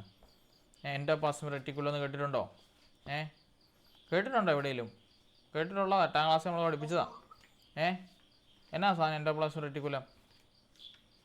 ഗോൾജി കോംപ്ലക്സും മർമ്മവും എൻഡോപ്ലാസ്മിക് റെറ്റിക്കുലം. ഇത് കോശത്തിനുള്ളിലെ സഞ്ചാരപാത എന്നറിയപ്പെടുന്നു കേട്ടോ. റെറ്റിക്കുലമാണ് കോശത്തിനുള്ളിലെ സഞ്ചാരപാത കേട്ടോ. കോശത്തിനുള്ളിലെ എന്താണ്? സഞ്ചാരപാത കേട്ടോ. സഞ്ചാരപാത. അതുപോലെ തന്നെ അതിൻ്റെ മറ്റൊരു പ്രത്യേകതയാണ് പദാർത്ഥ സംവഹനങ്ങൾ നടത്തുന്നു കേട്ടോ. കോശത്തിനുള്ളിൽ പദാർത്ഥ സംവഹനങ്ങൾ നടത്തുന്നു. അതുപോലെ തന്നെ ദൃഢതയും ആകൃതിയും നൽകുന്നു കേട്ടോ. 3 കാര്യങ്ങളുണ്ട്. കോശത്തിനുള്ളിൽ സഞ്ചാരപാത എന്നറിയപ്പെടുന്നു. അതുപോലെ തന്നെ കോശത്തിനുള്ളിൽ പദാർത്ഥ സംവഹനം കേട്ടോ. പദാർത്ഥ സംവഹനം നടത്തുന്നു. അതുപോലെ തന്നെ എന്ത് ചെയ്യുന്നുണ്ട്? കോശത്തിന് ദൃഢതയും അതുപോലെ തന്നെ ആകൃതിയും നൽകുന്നു കേട്ടോ. ആകൃതിയും നൽകുന്നു. ഇത് നൽകുന്നതുകൊണ്ട് ഇതിനെ ഒരു പേര് പറയും. എന്താണ് ഇതിൻ്റെ പേര്? ആ പേരാന്ന് തോന്നുന്നു ഇവിടെ വിളിച്ച് പറഞ്ഞില്ലേ? കോശാസ്ഥികൂടം. അതാണോ പറഞ്ഞത്? എന്നാണോ പറഞ്ഞത്? എനിക്ക് അസ്ഥികൂടം തിരിഞ്ഞു കേട്ടോ. വെരി ഗുഡ് കേട്ടോ. അതായത് നമ്മുടെ പദാർത്ഥത്തിന് വെരി ഗുഡ് കേട്ടോ. എനിക്ക് അസ്ഥികൂടം തിരിഞ്ഞു കേട്ടോ. അപ്പം നമ്മുടെ കോശത്തിന് ദൃഢതയും ആകൃതിയും നൽകുന്നതുകൊണ്ട് തന്നെ അതിന് വിളിക്കുന്ന മറ്റൊരു പേരാണ് കോശാസ്ഥികൂടം കേട്ടോ. ഇതിന് വിളിക്കുന്ന പേരാണ് കോശാസ്ഥികൂടം കേട്ടോ. Endoplasmic reticulum. ഇനി എന്താണ് മൈറ്റോകോൺട്രിയ? എപ്പോഴും ചോദിക്കുന്ന ഒരാളാണ് മൈറ്റോകോൺട്രിയ. പറഞ്ഞേ, എന്നാ മൈറ്റോകോൺട്രിയ? കോശത്തിൻ്റെ എന്നാന്നറിയപ്പെടുന്നത്? ഊർജ നിലയം കേട്ടോ. ഊർജ നിലയം കേട്ടോ. കോശത്തിനുള്ളിലെ ഊർജ നിലയമാണ് കേട്ടോ. ഊർജ നിലയമാണ് mitochondria. Power house of the cell എന്ന് പറയും കേട്ടോ. അതെപ്പോഴും ക്വസ്റ്റ്യൻ പേപ്പർ ഉള്ളതാണ്. മൈറ്റോകോൺട്രിയ എന്തോ മാറി വന്നതാണ് കേട്ടോ ഇപ്രാവശ്യം. മൈറ്റോകോൺട്രിയാണ് സാധാരണയായിട്ട് ഈ കോശത്തിൽ നിന്നുള്ള ചോദ്യം വരുന്നത്. നമ്മുടെ power house of the cell അല്ലെങ്കിൽ ഊർജ്ജ നിലയം, കോശത്തിനുള്ളിലെ ഊർജ്ജ നിലയം എന്നറിയപ്പെടുന്നതാണ് മൈറ്റോകോൺട്രിയ. അതുപോലെ തന്നെ ഇത് എവിടെ നിന്നാണ്? നമ്മുടെ ഊർജ്ജ നിർമ്മാണത്തിനും സംഭരണത്തിനും സഹായിക്കുന്നതാണ് മൈറ്റോകോൺട്രിയ കേട്ടോ. ഇനി അടുത്ത റൈബോസോം. എന്താണ് റൈസോബോം? എന്താണ് റൈബോസോം എന്ന് പറഞ്ഞാൽ? റൈബോസോം എന്ന സാധനം കോശത്തിനുള്ളിലെ എന്നതാ? മാംസ്യ നിർമ്മാണ കേന്ദ്രം കേട്ടോ. നിർമ്മാണ കേന്ദ്രം കേട്ടോ. മറന്നുപോലെ ഇതൊന്നും കേട്ടോ. ഇതൊക്കെ കോശത്തിനുള്ളിലെ കാര്യങ്ങൾ ഇമ്പോർട്ടൻ്റ് ആണ്. 8ാം ക്ലാസ് നമ്മൾ പഠിച്ചതാണ്. അതിനകത്തെല്ലാം ഉള്ളതാണ് കേട്ടോ. മാംസ്യ നിർമ്മാണ കേന്ദ്രമാണ് നമ്മുടെ റൈബോസം കേട്ടോ. ആ കാര്യങ്ങളും ഓർത്തിരിക്കണം. പിന്നെ ഉള്ളതാണ് ഫേനം. എന്താ ഫേനം? ഫേനം എന്നാ സാധനം? ഫേനം ടോണോപ്ലാസ്റ്റ് എന്ന എന്താണ് സവിശേഷ സ്ഥലങ്ങളാൽ ആവരണം ചെയ്യപ്പെട്ടിരിക്കുന്നു. പിന്നെ ഒന്നുകൂടി ഉണ്ടല്ലോ, എന്നാ നമ്മുടെ ജലം, ലവണങ്ങൾ അല്ലേ, ഇവയൊക്കെ വലിച്ചുകൊണ്ട് പോകാനായിട്ട് സഹായിക്കുന്നു. പിന്നെ ഉള്ളത് ഗോൾജി കോംപ്ലക്സ്. ഇപ്പോൾ നമ്മൾ പഠിച്ച പ്രോട്ടീനുകളെയും ലിപ്പിഡുകളെയും സംവഹനത്തിനും പായ്ക്കേജിനും സഹായിക്കുന്നു. അതുപോലെ തന്നെ ഗ്രന്ഥി കോശങ്ങളാണ് കൂടുതലായിട്ടും കാണപ്പെടുന്നത് കേട്ടോ. ഓർത്തിരിക്കണം. പിന്നെ ഉള്ളത് മർമ്മം. അറിയാലോ, ഇതാണ് കോശത്തിൻ്റെ നിയന്ത്രണ കേന്ദ്രം. ന്യൂക്ലിയസ് എന്ന് പറയുന്നതാണ് കോശത്തിൻ്റെ നിയന്ത്രണ കേന്ദ്രം. അതാണ് മർമ്മമായിട്ട് അറിയപ്പെടുന്നത് കേട്ടോ. അപ്പം അത്രയും കാര്യങ്ങൾ ഓർത്തിരിക്കണം. ഇമ്പോർട്ടൻ്റ് കേട്ടോ. അവിടെ നിന്ന് ഒരു ചോദ്യം ചോദിക്കുമാരെല്ലാം ഇമ്പോർട്ടൻ്റ് ആണ് കേട്ടോ. അതുപോലെ തന്നെ നമ്മുടെ റോബർട്ട് ബ്രൗണും MJ സ്ലീഡനും അതുപോലെ തന്നെ തിയോഡർ ഷാനും റൂഡർഫോർഡ് വിർഷോയും ഇവരെയൊക്കെ അറിയാമോ ആരാന്ന്? ഇതിന് ഒട്ടുമ്പോൾ ഈ ആൾക്കാരെ ഇവരൊക്കെ ആരാ? കോശം കണ്ടെത്തിയ ആളാണ് അല്ലേ. കോശം കണ്ടെത്തിയ അതിനെ ന്യൂക്ലിയസ് എന്ന് വിളിച്ചാണ് റോബർട്ട് ബ്രൗൺ. അതുപോലെ തന്നെ ജന്തു കോശങ്ങൾ അല്ലേ, ജന്തുക്കൾ കോശങ്ങളാൽ ജന്തു ശരീരം കോശങ്ങളെ നിർമ്മിതമാണെന്ന് കണ്ടെത്തിയതാണ് തിയോഡർ ഷാൻ. സസ്യ ശരീരം കോശങ്ങളെ നിർമ്മിതമാണെന്ന് കണ്ടെത്തിയതാണ് MJ സ്ലീഡൻ. ഇത് നമ്മുടെ കഴിഞ്ഞ നമ്മൾ ആദ്യം സെറ്റ് ഓഫ് ക്വസ്റ്റ്യൻ പേപ്പറിനകത്ത് ഇടുന്നതിനകത്തെ ഫസ്റ്റ് ക്വസ്റ്റ്യൻ പേപ്പർ ഉണ്ടായിരുന്നു. അവർ തമ്മിലുള്ള വ്യത്യാസം ചോദിച്ചായിരുന്നു അല്ലേ. അതുപോലെ തന്നെ വിഭജിക്കുന്ന കോശങ്ങളുണ്ടെന്ന് കണ്ടെത്തിയ വ്യക്തിയാണ് റൂഡർഫോർഡ് വിർഷോ കേട്ടോ. ഓർത്തിരിക്കണം. പിന്നെ അവിടുന്ന് ഒരു കാര്യം ഓർത്തിരിക്കാനുണ്ട്. നമ്മുടെ ജന്തു കോശത്തെയും സസ്യകോശത്തെയും വേർതിരിക്കുന്ന രണ്ട് കാര്യങ്ങളും എന്നതായിരുന്നു? ഓർമ്മയുണ്ടോ ആർക്കെങ്കിലും? ആരുടെ ഇതാണ് ജന്തുകോശത്തെയും സസ്യകോശത്തെയും നമ്മൾ വേർതിരിക്കുന്നത്? ജന്തുകോശത്തിലാണെങ്കിൽ എന്നൊക്കെയുണ്ട്? സെൻട്രോസോമും ലൈസോസോമും ഉണ്ട്. സസ്യകോശമാണെങ്കിൽ കോശഭിത്തി, ജൈവകണം, ഫേനം എന്നിവയുടെ സാന്നിധ്യം കേട്ടോ. ബാക്കിയെല്ലാം കോമണാണ്. അപ്പോൾ ഈ കാര്യങ്ങൾ ഓർത്തിരിക്കുക കേട്ടോ. ജന്തുകോശമാണെങ്കിൽ സെൻട്രോസോമിൻ്റെയും അതുപോലെ തന്നെ ലൈസോസോമിൻ്റെയും പ്രസൻസ് ഉണ്ട്. സസ്യകോശമാണെങ്കിൽ എന്തിൻ്റെയൊക്കെയാണ്? കോശഭിത്തി, ജൈവകണം, ഫേനം എന്നിവയുടെ പ്രസൻസ് ഉണ്ട് കേട്ടോ. അത്രയും കാര്യങ്ങൾ ഓർത്തിരിക്കണം ആ ഒരു പാഠത്തിൽ നിന്ന് കേട്ടോ. അവിടെ നിന്നായിരിക്കും ചോദ്യം വരുന്നത്. ഒബ്വിയസ്ലി ഒരു സ്റ്റേറ്റ്മെൻറ്റ് ചോദ്യം നിങ്ങൾക്ക് അവിടുന്ന് പ്രതീക്ഷിക്കാം കേട്ടോ. ഓക്കെ, അടുത്ത ക്വസ്റ്റ്യൻ. ചുവടെ നൽകിയിട്ടുള്ളവയിൽ ഏതാണ് മഴവില്ലുണ്ടാകുന്നതിൻ്റെ കാരണത്തിൽ ഉൾപ്പെടുത്താവുന്നത്? പഠിച്ച വിബ്ജിയോറിൻ്റെ അകത്ത് ഏതാണ്? റിഫ്രാക്ഷൻ അല്ലെങ്കിൽ അപവർത്തനം കേട്ടോ. അപവർത്തനമാണ് അവിടെ ഉപയോഗിക്കാമെന്ന് കേട്ടോ. ഇനിയും ഡബിൾ ഫെർട്ടിലൈസേഷനിൽ പങ്കെടുക്കുന്ന മൊത്തം ന്യൂക്ലിയസുകളുടെ എണ്ണം എത്രണ്ണമുണ്ട്? 5 എണ്ണം കേട്ടോ. നമ്മളെ total nucleus total number of nucleus take part in double fertilization എത്ര എണ്ണമാണുള്ളത്? 5 എണ്ണം കേട്ടോ. മുകളിലുള്ള 3ഉം താഴെയുള്ള 2ഉം കൂടി കൂട്ടി 5 എണ്ണമാണുള്ളത് കേട്ടോ. നമ്മൾ അതിൻ്റെ പടം കാണിച്ചായിരുന്നില്ലേ? ഡബിൾ ഫെർട്ടിലൈസേഷൻ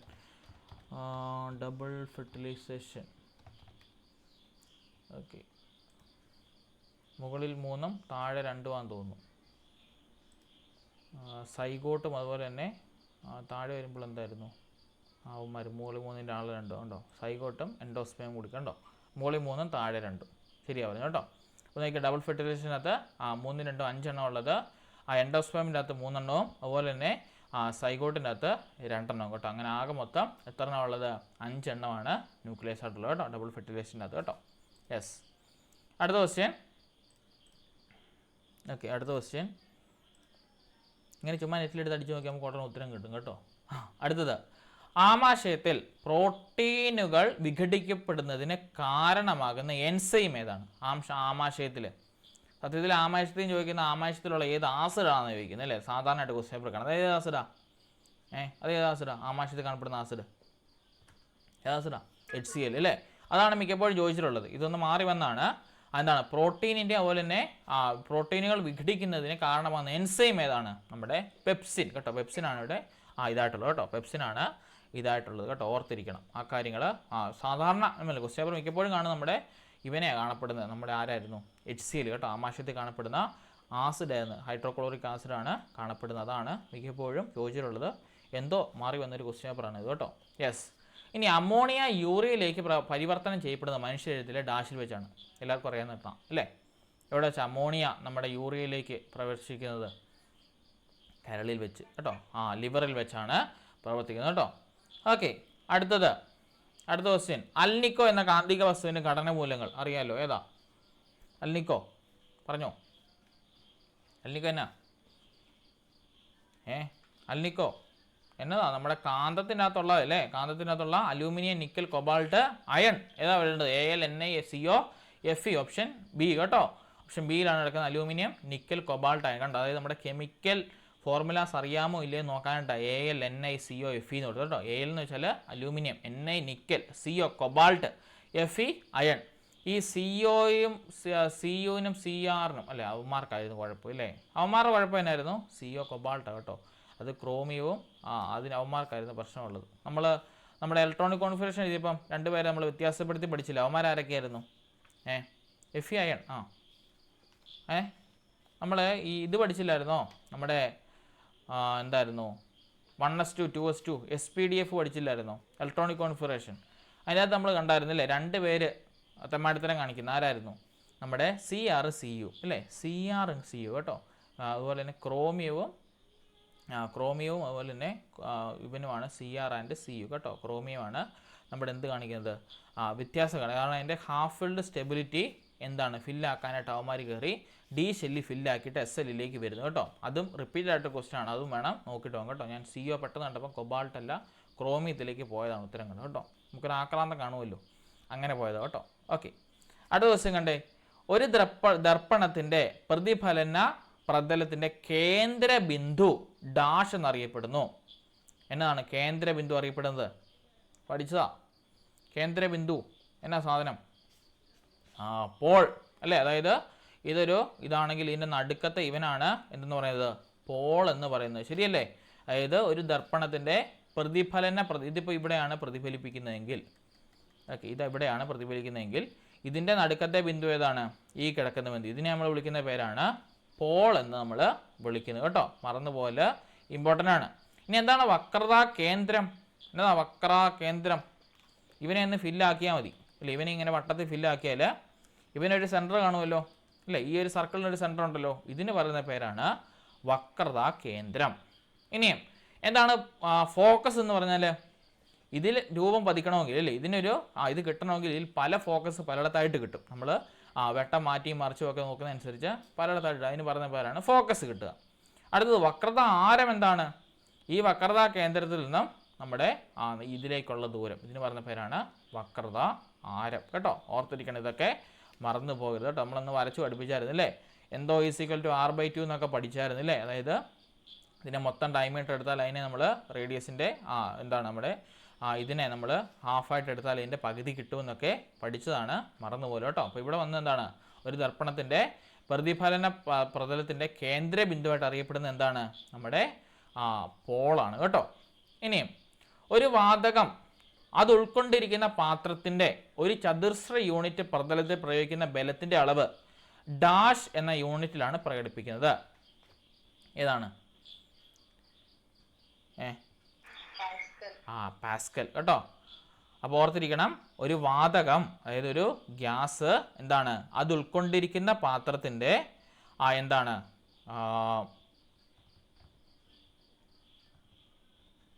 ഓക്കെ, അത് ഉൾക്കൊള്ളുന്ന പാത്രത്തിൻ്റെ ഒരു ചതുരശ്ര എന്താണ് നമ്മൾ പറയുന്നില്ലേ, യൂണിറ്റ് അല്ലേ, 1 യൂണിറ്റിൽ അടങ്ങിയിരിക്കുന്ന 1 ക്യൂബിക് യൂണിറ്റ് എന്ന് പറയില്ലേ, ചതുരശ്ര എന്ന് വെച്ചാൽ സെൻറ്റിമീറ്റർ ക്യൂബിക് യൂണിറ്റിൽ അടങ്ങിയിരിക്കുന്ന എന്താണ് ഇതിന് പറയുന്ന പേരാണ്, പ്രതലത്തിൽ പ്രയോഗിക്കുന്ന ബലത്തിൻ്റെ അളവിന് നമ്മൾ എന്തെന്ന് പറയും, പാസ്കൽ എന്ന് പറയും കേട്ടോ. പാസ്കൽ ഇമ്പോർട്ടൻ്റ് ആണ്, ഓർത്തിരിക്കണം കേട്ടോ.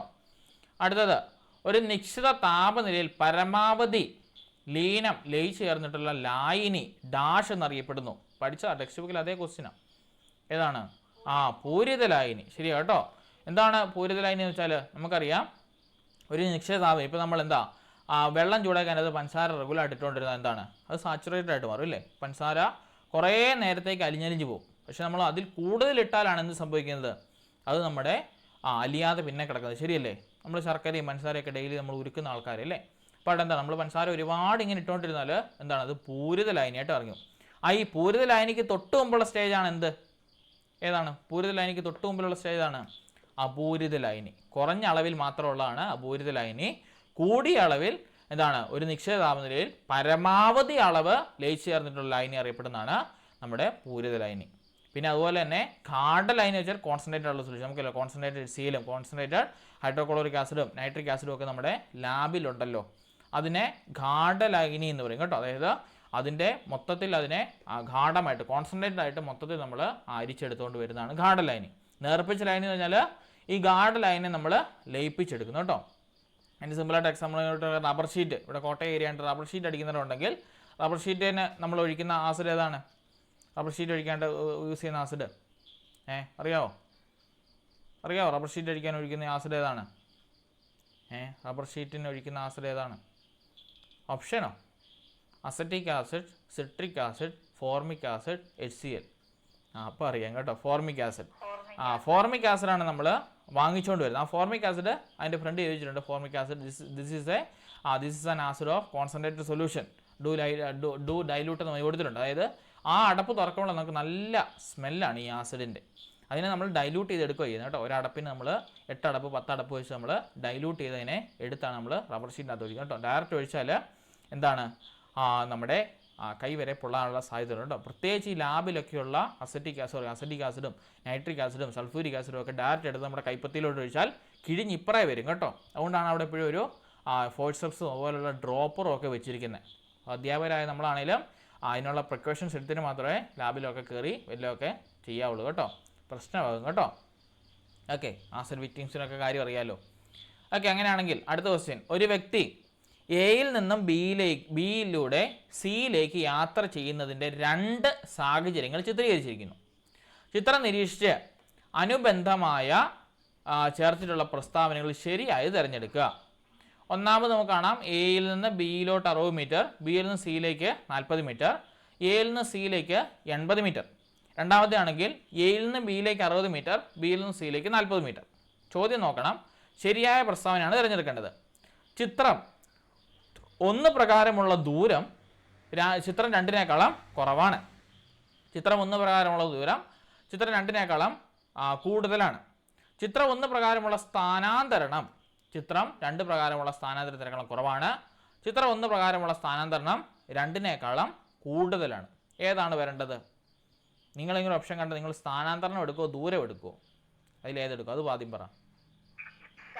ഓക്കെ, സ്ഥാനാന്തരണം എടുക്കും. അതെല്ലാം മനസ്സിലായി അല്ലേ? സ്ഥാനാന്തരണം എടുക്കും. ഇനി സ്ഥാനാന്തരണം നമ്മൾ എന്താണെന്ന് പഠിച്ചിട്ടുണ്ട്. എന്നാ സ്ഥാനാന്തരണം എന്ന് പറയുന്നത്? എന്നാ സ്ഥാനാന്തരണം എന്ന് പറഞ്ഞാൽ എന്നാ സ്ഥാനാന്തരണം? നേർരേഖാ ദൂരം അല്ലേ. ഡിസ്റ്റൻസ് നമ്മൾ എങ്ങനെ എടുക്കുന്നതാണ്, സ്ട്രെയിറ്റ് ലൈനിൽ നമ്മൾ എഴുതുന്നത് അല്ലേ. അപ്പോൾ നിങ്ങൾക്ക് ഏറ്റവും ചെറിയ ദൂരം സ്ട്രെയിറ്റ് ലൈൻ വരച്ച് അതാണ് കിട്ടുന്നത്. എയിൽ നിന്ന് സിയിലേക്കാണെങ്കിൽ ഇവിടെ ഒന്നാമത്തെ പിക്ചറിലാണെങ്കിൽ 80 മീറ്റർ മതി.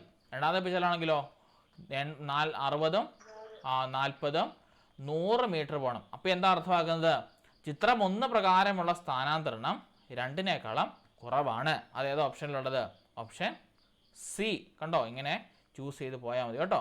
ദൂരം ഒരിക്കലും എടുക്കല്. സ്ഥാനാന്തരണം കിടക്കുമ്പോൾ നമ്മൾ സ്ഥാനാന്തരത്തിൻ്റെ കേസിൽ വേണം എടുക്കാൻ കേട്ടോ. നമ്മുടെ 8ലെ ടെക്സ്റ്റ് ബുക്കിൽ ഇതേ ക്വസ്റ്റ്യൻ അതേപടി കിടപ്പുണ്ട് കേട്ടോ. ഓർത്തിരിക്കണം, മറന്നു പോകരുത് കേട്ടോ. ടെക്സ്റ്റിൽ അതേ ചോദ്യം ചോദിക്കത്തുള്ളൂ, നമുക്ക് സേഫ് അതുകൊണ്ട് കേട്ടോ. ഏത് പരീക്ഷയ്ക്കാണെങ്കിലും ഡിറ്റോ കട്ട് ആൻഡ് പേസ്റ്റ് ചെയ്ത് വെക്കത്തേ ഉള്ളൂ കേട്ടോ. അതുകൊണ്ട് നോക്കി വെക്കണം കേട്ടോ. അടുത്തത്, യുക്ലിനോയിഡുകൾ പോലുള്ള ആൽഗകൾ 5 ഘട്ടം ക്ലാസിഫിക്കേഷൻ്റെ ഡാഷിലാണ് ഉൾപ്പെടുത്തിയിരിക്കുന്നത്. നമ്മുടെ 5 ഘട്ടം ക്ലാസിഫിക്കേഷൻ നമ്മൾ പ്രൊട്ടിസ്റ്റ, മൊനീറ, പ്രോട്ടോസോവ എന്നിവ പഠിച്ചിരുന്നത്. അതിനകത്താണ് പ്രൊട്ടിസ്റ്റയ്ക്കകത്താണ് യുഗ്ലിനോയിഡുകൾ പോലുള്ള ആൽഗകൾ ഉൾപ്പെടുത്തിയിരിക്കുന്നത് കേട്ടോ. ഇനിയും ഒരു ടവറിൻ്റെ മുകളിൽ നിന്നും താഴേക്ക് 162 ഗ്രാം മാസുള്ള ഒരു ക്രിക്കറ്റ് ബോള് 3 സെക്കൻഡിൽ നിലത്ത് എത്തിച്ചേർന്നു. അത് നിലത്ത് തട്ടുമ്പോൾ ഉള്ള പ്രവേഗം 30 metre per second raise to -1 ആണെങ്കിൽ അതിൻ്റെ ത്വരണം എത്രയാണ്? എളുപ്പമുള്ളൊരു ക്വസ്റ്റ്യനാണ്, കണ്ടാൽ വലിയ സംഭവം തോന്നും. എന്ത് ചെയ്താൽ മതി, ത്വരണം അല്ലേ. ത്വരണം എന്ന് വെച്ചാൽ എന്താണ്, നമ്മുടെ ത്വരണം എന്ന് വെച്ചാൽ എന്നാ, ആക്സലറേഷൻ അല്ലേ. ആക്സലറേഷൻ എന്ന് വെച്ചാൽ എന്താണ്, acceleration equal to velocity by time അല്ലേ. VLOCIT, velocity by time. അല്ലെങ്കിൽ നമുക്കറിയാം ത്വരണം എന്ന് പറഞ്ഞാൽ പ്രവേഗം ബൈ സമയം അല്ലേ. പ്രവേഗം ബൈ സമയം. അപ്പോൾ ഇവിടെ പ്രവേഗം എത്രയുള്ളത്, 30 metre per second raise to -1. സമയം എത്രയുള്ളത്, 3 സെക്കൻഡ്. വെട്ടിക്കളഞ്ഞ് എത്ര കിട്ടും, 10 മീറ്റർ സെക്കൻഡ് റേസ് ടു -2. ഇവിടെ ഒരു സെക്കൻഡ് ഉണ്ടല്ലോ, സെക്കൻഡ് മുകളിലോട്ട് കയറുമ്പം -2 ആയിട്ട് മാറും. അപ്പം 10 മീറ്റർ സെക്കൻഡ് റേസ് ടു -2 കണ്ടോ. ഡയറക്റ്റ് ഉത്തരവാണ്. ഇതിൻ്റെ ആവശ്യം എടുക്കേണ്ടയില്ല, അത് എത്ര വെയിറ്റ് ചെയ്യലും എറിഞ്ഞോട്ടോ. പക്ഷേ അവനെ നമുക്ക് എടുക്കേണ്ട ആവശ്യമില്ല. എന്താ ചോദിച്ചിരിക്കുന്നത്, ത്വരണമാണ് ചോദിച്ചിരിക്കുന്നത്. ആക്സലറേഷൻ ഡ്യൂ ടു ഗ്രാവിറ്റി ചോദിച്ചാൽ എന്താണ്, A= വെലോസിറ്റി ബൈ ടൈം. മലയാളത്തിൽ പറഞ്ഞാൽ എന്താണ്, ആക്സലറേഷൻ ത്വരണം = പ്രവേഗം ബൈ സമയം കേട്ടോ. നമ്മൾ ഇനിഷ്യൽ വെലോസിറ്റി ഫൈനൽ വെലോസിറ്റി എടുക്കണമെന്നുണ്ട്, പക്ഷേ ഇവിടെ എടുക്കണ്ട. കാരണം ഒരെണ്ണം 0 അല്ലേ. 30 - 0 എന്ന് വെച്ചാൽ എത്രയാണ് വരേണ്ടത്, ഇവിടെ ഇനിഷ്യൽ വെലോസിറ്റി 30 - 0 എന്ന് പറയുമ്പോൾ എത്ര വരും, 30 തന്നെയല്ലേ വരത്തുള്ളൂ. അതുകൊണ്ടാണ് ആ ഒരു ഇതിലേക്ക് പോകുന്നത്. വെലോസിറ്റി ബൈ ടൈം മിക്കപ്പോഴും നമ്മൾ എടുക്കാവുള്ളൂ കേട്ടോ. ഇനി 2 വെലോസിറ്റി കൊടുത്തിട്ടുണ്ടെങ്കിൽ അല്ലേ, ഇനിഷ്യൽ ആയിട്ടുള്ള വെലോസിറ്റി ഇതാണ്, ഫൈനൽ ആയിട്ടുള്ള വെലോസിറ്റി ഓക്കെ ഇതാണെന്ന് പറയുവാണെങ്കിൽ നമ്മൾ ആ ഇക്വേഷൻ കൊടുത്താൽ മതി കേട്ടോ. അല്ലെങ്കിൽ വെലോസിറ്റി ബൈ ടൈമിൽ ഡയറക്റ്റ് ഇക്വേഷൻ നമുക്ക് പുട്ട് ഓൺ ചെയ്യാം കേട്ടോ. വരേണ്ടത് 10 മീറ്റർ പെർ സെക്കൻഡ് കേട്ടോ. അപ്പോൾ ഇങ്ങനെയുള്ള ചോദ്യങ്ങൾ നോക്കിയിട്ട് വേണം പോകാൻ, ഇമ്പോർട്ടൻ്റ് ആണ്. കൊടുത്തു ചെയ്യണം. ഓക്കെ, അടുത്ത ക്വസ്റ്റ്യൻ. ചുവടെ ചേർത്തിട്ടുള്ളവയിൽ ദ്രവീകരണം എന്ന വിഭാഗത്തിൽ പെടുത്താവുന്ന അവസ്ഥാമാറ്റങ്ങൾ ഏതാ? വാതകങ്ങൾ ദ്രാവകമാവുക, ദ്രവീകരണം കേട്ടോ, അതായത് നമ്മുടെ എന്താണ് ലിക്വിഫിക്കേഷൻ എന്ന് പറയും. എന്താണ് നമ്മുടെ ദ്രവീകരണം സംഭവിക്കുക. അതിൻ്റെ അകത്ത് അവസ്ഥാമാറ്റങ്ങൾ ഏതൊക്കെയാണ് സംഭവിക്കുന്നത്? ദ്രാവകം വാതകമാകുന്നത്, ഖരം ദ്രാവകമാകുന്നത്, ഖരം വാതകമാകുന്നത്. ഏതാണ് ദ്രവീകരണം വെച്ചാൽ നമ്മുടെ പുക പോലെ പൊങ്ങുക, അങ്ങനെ ഓർത്താൽ മതി. അതിലേതൊക്കെയുണ്ട്, നമ്മുടെ വാതകം ദ്രാവകമാവുക, ദ്രാവകം വാതകമാവുക, ഖരം ദ്രാവകമാവുക, അതുപോലെ തന്നെ എന്താണ് ഖരം വാതകമാവുക. എന്താണ് ദ്രവീകരണം എന്ന് വെച്ചാൽ ലിക്വിഡ് സ്റ്റേറ്റിലേക്ക് മാറണം, ശരിയല്ലേ? ദ്രവീകരണം എന്ന് വെച്ചാൽ ദ്രാവകങ്ങൾ അല്ലെങ്കിൽ ആ ഒരു സ്റ്റേറ്റിലേക്ക് അവ മാറണം. അപ്പോൾ ഒന്ന് ആലോചിച്ച് നോക്കി, ഏതൊക്കെ കാര്യങ്ങൾ ചെയ്യുമ്പോഴാണ് ദ്രാവകങ്ങളിലേക്ക് മാറുന്നത്? ഒന്ന്, വാതകം ദ്രാവകമാകുമ്പോൾ ദ്രവീകരിക്കുന്നുണ്ടോ? ആലോചിച്ച് നോക്കിയാൽ മതി. അതായത് വാതകം വെച്ചാൽ നീരാവി, അതിനെ നമ്മൾ കണ്ടൻസ് ചെയ്താൽ അത് ദ്രാവകമാവുന്നുണ്ടോ? ഉണ്ട്. അപ്പോൾ അതൊരു പോയിൻ്റാണ്. ഇനി ദ്രാവകം വാതകമാക്കുക, ഒരു വെള്ളം എടുത്ത് തിളപ്പിച്ചാൽ അത് വീണ്ടും വെള്ളമാകുന്നുണ്ടോ? തിളപ്പിച്ച് മുകളിലോട്ട് ആവിയായിട്ട് പോകുന്ന കാര്യമാണ് പറഞ്ഞത്. അതാകുന്നുണ്ടോ? ഉണ്ടോ? ഇല്ല, വെട്ടിക്കള.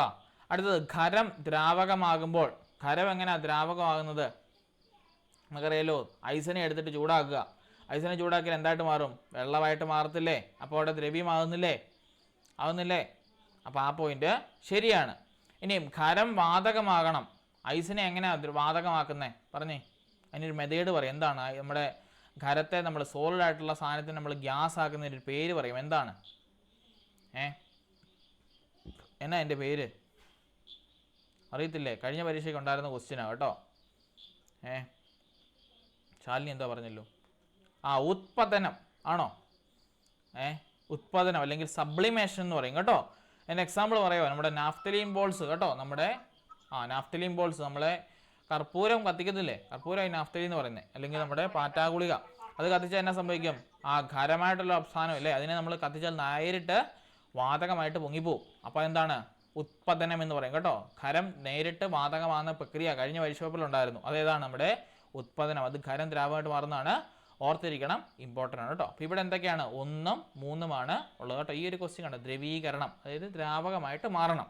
അതിലേക്ക് നമ്മൾ ഓപ്ഷൻ വെച്ച് മൂവ് ഓൺ ചെയ്താൽ മതി. എല്ലാം കൂടി ഒരുമിച്ച് വായിച്ചാൽ കൺഫ്യൂഷൻ ആയിപ്പോവും. അതിൻ്റെ അർത്ഥം വെച്ച് വായിച്ച് പോവുക. അടുത്ത ക്വസ്റ്റ്യൻ, രക്തത്തിൻ്റെ എങ്ങോട്ടുള്ള തിരിച്ചൊഴുക്കിനെയാണ് സെമി ലൂണാർ വാൽവുകൾ തടയുന്നത്? രക്തത്തിൻ്റെ എങ്ങോട്ടുള്ള തിരിച്ചൊഴുക്കലിനെയാണ് സെമി ലൂണാർ വാൽവുകൾ തടയുന്നത്? ഏതാണ്? എൻട്രിയമാണോ, ഏട്രിയാണോ, ധമനികളാണോ, ശ്വാസകോശമാണോ, വെൻട്രിക്കിളാണോ? ഏതിനെയാണ് സെമി ലൂണാർ വാൽവ് തടയുന്നത്? വെൻട്രിക്കിൾസ് കേട്ടോ. ഓർത്തിരിക്കണം, രക്തത്തിൻ്റെ വെൻട്രിക്കിൾസിലൂടെയുള്ള തിരിച്ചൊഴുക്കലിനെയാണ് എന്തുകൊണ്ട് തടയുന്നത്? നമ്മുടെ സെമി ലൂണാർ വാൽവുകൾ തടയുന്നത്. ഓക്കെ, അടുത്ത ക്വസ്റ്റ്യൻ, വളരെ കുറഞ്ഞ അളവിൽ മാത്രം ലീനം ചേർന്നിട്ടുള്ള ലായനിയുടെ ഗാഢത പ്രകടിപ്പിക്കുന്നതിന് ഏറ്റവും അനുയോജ്യമായിട്ടുള്ള യൂണിറ്റ് ഏതാണ്? നമ്മളിതിൻ്റെ ഷോർട്ട് ഫോം പഠിച്ചത് എന്തായിരുന്നു? PPM. ഓർക്കുന്നുണ്ടോ? PPM. എന്താണ് അതിൻ്റെ ആൻസർ വരേണ്ടത്? പാർട്സ് പെർ മില്യൺ കേട്ടോ. പാർട്സ് പെർ മില്യനാണ് വളരെ കുറഞ്ഞ അളവിൽ മാത്രം ലീനം പ്രകടിപ്പിച്ചുള്ള അല്ലെങ്കിൽ ലീനം ചേർന്നിട്ടുള്ള ലായനിയുടെ ഗാഢത പ്രകടിപ്പിക്കുന്ന ഏറ്റവും അനുയോജ്യമായിട്ടുള്ള യൂണിറ്റ്. ഓക്കെ, അപ്പോൾ അത് പാർട്സ് പെർ മില്യൺ കേട്ടോ. ആ കാര്യം ഓർത്തിരിക്കണം. മൊലാലിറ്റി നോർമാലിറ്റി അതിനകത്തുള്ള സംഭവം എത്രമാത്രം അടങ്ങിയിട്ടുണ്ട്, അല്ലെങ്കിൽ അതിനെ എന്നെന്നും നമ്മൾ എമ്മെന്നും ഒക്കെ ഇതിനെ എമ്മെന്നും ഇതിനെ എന്നെന്നും ഒക്കെ നമ്മൾ ഡിനോട്ട് ചെയ്ത് കണ്ടത് അല്ലേ? മാസ് ശതമാനം, പെർസെൻറ്റേജ് കേട്ടോ. എത്രമാത്രം അതിൻ്റെ അകത്ത് അടങ്ങിയിട്ടുണ്ടെന്ന് കാണപ്പെടുന്നതാണ് മാസ് ശതമാനം കേട്ടോ. അപ്പോൾ ഓർത്തിരിക്കണം, വളരെ കുറഞ്ഞ അളവിൽ മാത്രം എന്താണ് ലീനം ചേർന്നിട്ടുള്ള ലായനിയുടെ ഗാഢത പ്രകടിപ്പിക്കുന്ന ഏറ്റവും അനുയോജ്യമായിട്ടുള്ള യൂണിറ്റാണ് PPM അല്ലെങ്കിൽ പാർട്സ് പെർ മില്യൺ കേട്ടോ. ഇനിയും വിനാഗിരി അമ്ലഗുണം പ്രകടിപ്പിക്കുന്നതിൻ്റെ കാരണം ഡാഷിൻ്റെ സാന്നിധ്യമാണ്. വിനാഗിരിയിൽ അടങ്ങിയിരിക്കുന്ന ആസിഡ് ഏതാ? വിനാഗിരിയിലുള്ള ആസിഡ് ഏതാ? ഡയറക്റ്റ് ക്വസ്റ്റ്യൻ ഏതാണ്? നമ്മുടെ അസറ്റിക് ആസിഡ് കേട്ടോ. അസറ്റിക് ആസിഡാണ് വിനാഗിരിക്കകത്ത് ഉള്ളത് കേട്ടോ. ഡയറക്റ്റ് ക്വസ്റ്റ്യൻ ആണ്, ഓർത്തിരിക്കണം. ഇനിയും ഫോർമിക് ആസിഡ് എവിടെ കാണപ്പെടുന്നത്? ഫോർമിക് ആസിഡ് എവിടെ കാണപ്പെടുന്നത്? ആൻറ്റിൽ, കറക്റ്റാണ്. സിട്രിക് ആസിഡ് എവിടെ കാണപ്പെടുന്നത്? സിട്രിക് ആസിഡ് എവിടെയാ? ലെമണിൽ, കറക്റ്റാണ്. മാലിക് ആസിഡോ? മാലിക് ആസിഡ് എവിടെ കാണപ്പെടുന്നത്? ആപ്പിൾ. ഓക്കെ, കറക്റ്റാണ് കേട്ടോ. അതറിയാം, അതിൽ നന്നായി. ഓക്കെ, ഇത് ഏത് പാഠത്തിലാണെന്ന് അറിയാം? 5ാം ക്ലാസ്സിലുള്ള കേട്ടോ. 5ാം ക്ലാസ്സിലുള്ള പാഠഭാഗമാണ് കേട്ടോ. ആസിഡുകളും ആൽക്കലികളും 5ലും ഉണ്ട്, 7ലും ഉണ്ട് കേട്ടോ. അതിലുള്ള പാഠഭാഗത്ത് വന്നത് കേട്ടോ. ആസിഡുകളും ആൽക്കലികളും ഇന്നത്തെ അതിൻ്റെ അകത്തുണ്ടായിരുന്നു കേട്ടോ. ഓക്കെ, ഇനിയും താപ കൈമാറ്റവുമായി ബന്ധപ്പെട്ട ശരിയായിട്ടുള്ള പ്രസ്താവന തിരിച്ചറിയുക. താപ കൈമാറ്റം കേട്ടോ. നമ്മൾ പഠിച്ചാൽ താപ കൈമാറ്റം 3 രീതിയിലുള്ളതാണ്: ചാലനം, സംവഹനം, അതുപോലെ തന്നെ വികരണം. അതിൻ്റെ അകത്ത് ശരിയായിട്ടുള്ള പ്രസ്താവന നോക്കിയേ. ചാലനം, സംവഹനം, വികരണം എന്നിവയ്ക്ക് മാധ്യമ സ്വാധീനം ആവശ്യമില്ല. ശരിയായിട്ടുള്ള പ്രസ്താവന. ആവശ്യമുണ്ടോ ഇല്ലയോ? പറഞ്ഞോ. ചാലനം, സംവഹനം, വികരണം എന്നിവയ്ക്ക് മാധ്യമ സ്വാധീനം, ഒരു മീഡിയം ആവശ്യമില്ലെന്നാണ് പറയുന്നത്. ശരിയാണോ പറഞ്ഞത്? മീഡിയം ആവശ്യമല്ലേ? മീഡിയം ആവശ്യമാണ്, ശരിയല്ലേ? നമ്മളിപ്പോൾ അടുപ്പത്ത് വെച്ച് നമ്മൾ സാധനം ചൂടാക്കുന്നു. അവിടെ എന്തുണ്ട്? ഒരു വെള്ളമോ അല്ലെങ്കിൽ എന്തെങ്കിലും ഒരു സബ്സ്റ്റൻസ് നമ്മൾ വെക്കുന്നുണ്ട് അല്ലേ? സെറ്റപ്പ് ഓഫ് മീഡിയം നമുക്ക് വേണം. അടുത്ത്, ചാലനം നടക്കുമ്പോൾ മാധ്യമത്തിൻ്റെ തന്മാത്രകൾ സ്ഥാനാന്തരണ ചലനം സംഭവിക്കുന്നുണ്ടോ? ചാലനം നടക്കുമ്പോഴാണ് മാധ്യമത്തിൽ തന്മാത്രകൾക്ക് സ്ഥാനാന്തരണ ചലനം സംഭവിക്കുന്നുണ്ടെന്ന്. അതായത് അതിലുള്ള മോളിക്യൂൾസ് മൂവ്മെൻറ്റ് ആണെന്ന്. ശരിയാണോ പറഞ്ഞത്? ഞാനൊരു എക്സാമ്പിൾ പറയാം. നിങ്ങൾ അടുപ്പേ വെച്ച് നിങ്ങളൊരു പാത്രം, നിങ്ങളൊരു സ്റ്റീൽ തവി ഇട്ട് നിങ്ങളുടെ കറി ഇളക്കുവാണ്. നിങ്ങൾ ആ സ്റ്റീൽ തവി ഒരു 10 മിനിറ്റ് നേരത്തേക്ക് ആ ചൂടാകുന്ന പാത്രത്തിനകത്ത് ഇട്ടിട്ട് നിങ്ങൾ തുണി തേക്കാനോ തുണി മടക്കാനോ പുറത്ത് അലക്കാനോ ഒക്കെ പോയി. തിരിച്ച് വന്ന ആ ചട്ടുകത്തെ തൊടുമ്പോൾ നിങ്ങൾക്ക് എന്നാ അനുഭവപ്പെടും? ചൂട് അനുഭവപ്പെടും. ഒബ്വിയസ്ലി ചൂട് അനുഭവപ്പെടും അല്ലേ? അത് എന്ത് മൂലമാണ്? ചാലനം മൂലം. ആ ചാലനത്തിൽ അവിടെയുള്ള മോളിക്യൂൾസിന് എന്തെങ്കിലും മാറ്റം സംഭവിച്ചായിരുന്നോ? അതിൻ്റെ അകത്ത് അടങ്ങിയിരിക്കുന്ന ഓരോ പാർട്ടിക്കിൾസ്, അല്ലെങ്കിൽ സ്റ്റീലിൻ്റെ ആണെങ്കിൽ സ്റ്റീലിൻ്റെ, അല്ലെങ്കിൽ ഇരുമ്പിൻ്റെ ആണെങ്കിൽ ഇരുമ്പിൻ്റെ, അതിനെന്തെങ്കിലും മാറ്റം സംഭവിച്ചോ? മാറിയോ? ഇല്ല. അപ്പോൾ എന്താണ്? ചാലനം നടക്കുമ്പോൾ മാധ്യമത്തിൽ തന്മാത്രകളുടെ സ്ഥാനാന്തരണം സംഭവിക്കുന്നില്ല. ഈ 2 പോയിന്റ് തെറ്റാണ്. അടുത്തത്, സംവഹനത്തിൽ മാധ്യമ തന്മാത്രകളുടെ സ്ഥാനാന്തര ചലനം ആവശ്യമില്ല. ശരിയാണോ പറഞ്ഞത്? സംഭവനത്തിൽ മാധ്യമ തന്മാത്രകളുടെ സ്ഥാനാന്തര ചലനം ആവശ്യമില്ല. അതായത് നിങ്ങൾ അടുപ്പയിൽ കഞ്ഞിക്ക് വെള്ളം വെച്ചിട്ട് പോയാൽ അതിൻ്റെ തന്മാത്രകളുടെ സ്ഥാനത്തിന് ചലനം ആവശ്യമില്ലെന്നാണ് പറഞ്ഞത്. ആവശ്യമില്ലെങ്കിൽ അടിയിലത്തെ വെള്ളം മാത്രം ചൂടാവും, മുകളിലത്തെ വെള്ളം ചൂടാവത്തില്ല. അങ്ങനെയാണോ ആവുന്നത്? അതോ മൊത്തം വെള്ളവും ചൂടാവുമോ നമ്മൾ അടുപ്പയിൽ വെള്ളം വെച്ചാൽ? എന്നാ സംഭവിക്കുന്നത്? അടി തൊട്ട് മേള് വരെ മൊത്തം ചൂടാവും. അതിന് കാരണം എന്താണ്? അടിയിലത്തെ മോളിക്യൂൾസ് മേളി വന്നു, മുകളിലത്തെ തണുത്ത മോളിക്യൂൾസ് താഴെ പോയി, അത് വീണ്ടും ചൂടായി മേളി വന്നു. അതുകൊണ്ടാണ് തിളച്ച് മറിയുന്നത്. കണ്ടിട്ടില്ലേ? തിളച്ച് മറിയുമ്പോൾ എന്നാ സംഭവിക്കുന്നത്? ഈ തണുത്ത മോളിക്യൂൾസ് ആ പാത്രത്തിന് താഴെ വരും, താഴെയുള്ള ചൂടുള്ള മോളിക്യൂൾസ് ചൂടുകയറ്റ് മേളിൽ ചെല്ലും. അപ്പോൾ എന്ത് ചെയ്യും? ഇതൊരു സൈക്കിളായിട്ട് ഇങ്ങനെ ഓടിക്കൊണ്ടിരിക്കും. അതുകൊണ്ടാണ് ഇവിടുന്ന് തിളച്ച് മറിയുന്നതായിട്ട് നമുക്ക് തോന്നുന്നത് കേട്ടോ. നിങ്ങൾ കണ്ടില്ലേ ഈ പാത്രത്തിൻ്റെ സൈഡിൽ ഇങ്ങനെ മോളിക്യൂൾസ് പറ്റിയിരിക്കുന്നത്? ഇത് മേളിൽ വന്ന് പൊട്ടുന്നത് കാണത്തില്ലേ? കാരണം എന്താണ്? അത് ചൂട് കൂടുമ്പോൾ മുകളിൽ വന്ന് പൊട്ടിപ്പോയി അത് നീരാവിയായിട്ട് പോകാനുള്ള ടെൻഡൻസി കാണിക്കുന്നതാണ് കേട്ടോ. അപ്പോൾ അവിടെ സ്ഥാനാന്തരം ചലനം ആവശ്യമില്ലെന്നാണ് പറഞ്ഞത്. ആവശ്യമുണ്ടല്ലോ, ആവശ്യമുള്ളതുകൊണ്ടല്ലേ ഇത് മേളിൽ വന്ന് പൊട്ടിയത്. അപ്പോൾ അതും തെറ്റാണ്. അപ്പോൾ അടുത്തായിരിക്കുമല്ലോ ശരി. നോക്കിയേ, വികരണ പ്രക്രിയയിൽ മാധ്യമ സാധീനമോ അവയുടെ തന്മാത്ര ചലനമോ ആവശ്യമില്ല. ശരിയാണോ? വികരണം, നിങ്ങൾ അടുപ്പിൻ്റെ കീഴെ നിന്ന് കത്തിക്കുവാണ്, നിങ്ങളുടെ ദേഹത്ത് ചൂട് അനുഭവപ്പെടുന്നു. അവിടെ എന്തെങ്കിലും സാന്നിധ്യമുണ്ടോ? അതിൻ്റെ ഇടയ്ക്ക് ഉണ്ടോ? എന്തെങ്കിലും പ്രശ്നമുണ്ടോ അതിൻ്റെ ഇടയ്ക്ക്? നിങ്ങൾ അടുപ്പിൽ നിന്ന് കത്തിക്കുക, വിറകടുപ്പിൽ നിങ്ങൾ ഇന്ന് കത്തിക്കുന്നു. നിങ്ങൾ കത്തിക്കുമ്പോൾ മാറി നിൽക്കുന്ന നിങ്ങളുടെ ദേഹത്തോട്ട് ചൂട് അനുഭവപ്പെടുന്നു. അതിന് എന്തെങ്കിലും മാധ്യമം ആവശ്യമുണ്ടോ? ഇല്ല. ഇനി എന്തെങ്കിലും തന്മാത്രയുടെ ചലനം ആവശ്യമുണ്ടോ? ഇല്ല. അപ്പോൾ ഓർത്തിരിക്കണം, ഈ ഡി പോയിൻ്റാണ് ശരി കേട്ടോ. റേഡിയേഷൻ്റെ അകത്ത് നമുക്ക് ഈ പറഞ്ഞ 2 കാര്യങ്ങൾ ആവശ്യമില്ല. അത് ഓട്ടോമാറ്റിക്കലി നടക്കുന്ന പ്രോസസ്സിംഗ് ആണ് കേട്ടോ. ഓക്കെ, അടുത്ത ദിവസം ചുവടെ തരത്തിലുള്ള ഏതാണ് കൊളോയിഡ്? NaCl ജലം എന്നിവയുടെ മിശ്രിതം, സ്റ്റാർച്ച് ജലം എന്നിവയുടെ മിശ്രിതം, മണൽ ജലം എന്നിവയുടെ മിശ്രിതം, HCl ജലം എന്നിവയുടെ മിശ്രിതം. കൊളോയിഡ് എന്ന് പറഞ്ഞാൽ എന്നാ? നമ്മുടെ കഞ്ഞിവെള്ളത്തിൻ്റെ അകത്തോട്ട് നിങ്ങളെ പച്ചവെള്ളം ഒഴിച്ച് നോക്കി, നിങ്ങളൊരു പൊട്ടുന്ന ഗ്ലാസ്സിനകത്തോട്ട് ഒഴിച്ച് നോക്കിയിട്ടുണ്ടോ? അപ്പോൾ നിങ്ങൾക്ക് എന്നാ കാണാൻ സാധിക്കും? ചില വെള്ള പാർട്ടികൾ അവിടെ ഇവിടെയൊക്കെ തെറിച്ച് കിടക്കുന്ന കാണാൻ സാധിക്കത്തില്ലേ? ഡൈലൂട്ടാക്കി എടുത്താൽ. അതിന് പറയുന്ന പേരാണ് കൊളോയിഡ് എന്ന് പറയുന്നത്. അപ്പോൾ ആ കൊളോയിഡ് ആയിട്ടുള്ള ഏതാണ്? ഉപ്പും വെള്ളവും കൂടി ചേർന്നാണോ? സ്റ്റാർച്ചും ജലവും കൂടി ചേർന്നാണോ? മണലും ജലവും കൂടി ചേർന്നാണോ? ഹൈഡ്രോക്ലോറിക് ആസിഡും ജലവും കൂടി ചേർന്നാണോ? ഏതാ? സ്റ്റാർച്ചും ജലവും കൂടി ചേർന്ന് കേട്ടോ. സ്റ്റാർച്ചും ജലവും കൂടി ചേർന്നാണ് നമ്മുടെ എന്താണ് കൊളോയിഡ് ആയിട്ട് ഉള്ളത് കേട്ടോ. കൊളോയിഡ് എന്ന് വെച്ചാൽ സിമ്പിളായിട്ട് ഞാൻ പറഞ്ഞു, നമ്മുടെ കഞ്ഞിവെള്ളത്തിനകത്തോട്ട് നമ്മൾ വെള്ളം ഒഴിച്ചിട്ട് ഒരു കുപ്പി ഗ്ലാസ്സിനകത്ത് നോക്കിയാൽ മതി, നമുക്ക് കാണാൻ സാധിക്കും. അവിടെ ഇവിടെയൊക്കെ നിങ്ങൾ കണ്ടിട്ടില്ലേ? അവിടെ ഇവിടെയൊക്കെ ചില വെള്ള പാർട്ടിക്കിൾസ് ഒരുമിച്ച് നടക്കുന്നത്, ബാക്കിയുള്ളിടത്ത് വെള്ളം ഒരുമിച്ച് അങ്ങനെ. നമ്മൾ തൈരിനകത്ത് വെള്ളം കഴിച്ച് നിങ്ങൾ കുലുക്ക് നോക്കിയിട്ടുണ്ടോ?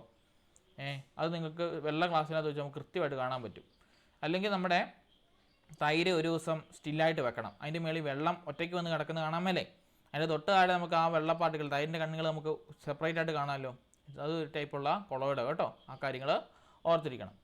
അടുത്തത്, പാസ്ക് എന്നത് ഡാഷിൻ്റെ യൂണിറ്റാണ്. പഠിച്ചത് ഏതാണ്? മാത്സിനകത്തും പഠിച്ച ഈ സാരം. പാർസ് എന്നത് ഡാഷിൻ്റെ യൂണിറ്റാണ്. ഏതിൻ്റെയാണ്? ദൂരത്തിൻ്റെ യൂണിറ്റാണ് കേട്ടോ.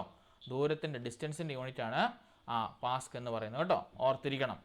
ഇനിയും സോഷ്യൽ കൺസ്റ്റിറ്റ്യൂഷൻ്റെ വക്താവ് ആരാണ്? ഞാൻ ഓപ്ഷൻ കാണിക്കുന്നില്ല, പറഞ്ഞു. സോഷ്യൽ കൺസ്റ്റിറ്റ്യൂഷൻ ആരുടെയാണ്? സാമൂഹിക ജ്ഞാനനിർവാഹം ആരുടെയാണ്? പിയാഷെ, ബ്രൂണർ, വൈഗോസ്കി, ഒസുബൽ. ആരാ? വിഗോസ്കി. ഒന്നും അറിയണ്ട, ഇമ്പോർട്ടൻ്റ് ക്വസ്റ്റ്യൻ. ഇനി അടുത്തത്, ഒരു രാസപ്രവർത്തനം നടക്കുമ്പോൾ സംഭവിക്കുന്നത് എന്ത്? രാസപ്രവർത്തനത്തിൽ കെമിക്കൽ റിയാക്ഷൻ അത് നടക്കുമ്പോൾ സംഭവിക്കുന്നത് എന്ത്? പുതിയ പദാർത്ഥം ഉണ്ടാവുന്നില്ല, പദാർത്ഥം ഒരവസ്ഥയിൽ നിന്നും മറ്റൊരവസ്ഥയിലേക്ക് മാറുന്നു, ഊർജം സ്വീകരിക്കുകയോ മുക്തമാവുകയോ ചെയ്യുന്നില്ല, പദാർത്ഥത്തിൽ പുതിയ പദാർത്ഥങ്ങളായി മാറുന്നു.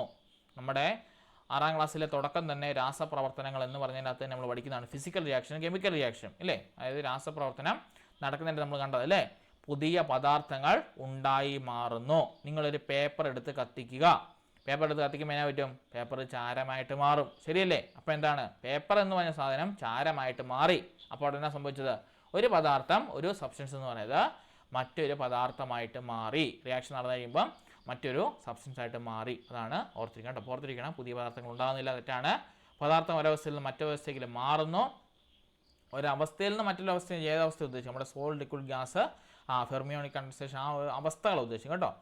അടുത്തത് ഊർജ്ജം സ്വീകരിക്കാൻ മുക്തമാകുകയും ചെയ്യുന്നില്ല. ഒബ്വിയസ്ലി ഊർജ്ജം സ്വീകരിക്കുന്നുണ്ട്, അതുപോലെ തന്നെ റിലീസ് ആകുകയും ചെയ്യുന്നുണ്ട്. പിന്നെ പദാർത്ഥങ്ങൾ പുതിയ പദാർത്ഥങ്ങളായി മാറുന്നതാണ് കറക്റ്റായിട്ടുള്ള സെൻറ്റൻസ് കേട്ടോ. ഓർത്തിരിക്കണം, ഒരു പദാർത്ഥം മറ്റൊരു പദാർത്ഥമായിട്ട് മാറുന്നു നമ്മുടെ കെമിക്കൽ റിയാക്ഷനിൽ കേട്ടോ. അതാണ് ഇവിടെ കറക്റ്റായിട്ടുള്ള പോയിന്റ്. ഓക്കെ, അടുത്ത ക്വസ്റ്റ്യൻ. ഇത് നമ്മൾ കഴിഞ്ഞാണ്. സോ ഇത്രേ ഉള്ളായിരുന്നു ക്വസ്റ്റ്യൻ കേട്ടോ. പെട്ടെന്ന് തീർന്നു അല്ലേ? ശരിയല്ലേ? അപ്പം സയൻസ് കണ്ടോ, ടെക്സ്റ്റ് ബുക്കിൽ നിന്നാണ് എല്ലാ ക്വസ്റ്റ്യൻസും. ശരിയല്ലേ? നിങ്ങൾ ക്വസ്റ്റ്യൻ പേപ്പർ എടുത്താൽ SCERT പഠിച്ചാൽ അറ്റ്ലീസ്റ്റ് 1 മുതൽ 8 വരെയുള്ള ടെക്സ്റ്റ് ബുക്കിലും പക്കായിട്ട് പഠിക്കണം കേട്ടോ. അത് 9 10 വളരെ റെയറായിട്ടുള്ള ടോപ്പിക്കേ ഉള്ളൂ കേട്ടോ. വളരെ കുറഞ്ഞ ടോപ്പിക്ക് മാത്രമേ 9 10 ചോദിക്കുന്നുള്ളൂ. അത് നമ്മൾ ഓൾറെഡി ഇമ്പോർട്ടൻ്റ് ആണെന്ന് പറഞ്ഞ് കണ്ടതാണ്. ബാക്കി 8ാം ക്ലാസ് വരെ നിങ്ങൾ അരച്ച് കലി കുടിച്ചോ SCERT text book, physics, chemistry, biology, സിമ്പിളായിട്ട് പറഞ്ഞാൽ അത്രയും വിഷയങ്ങൾ കുടിച്ചോ, നിങ്ങൾക്ക് സിമ്പിളായിട്ട് മാർക്ക് സ്കോർ ചെയ്യാൻ പറ്റും കേട്ടോ. അപ്പോൾ പറഞ്ഞോ.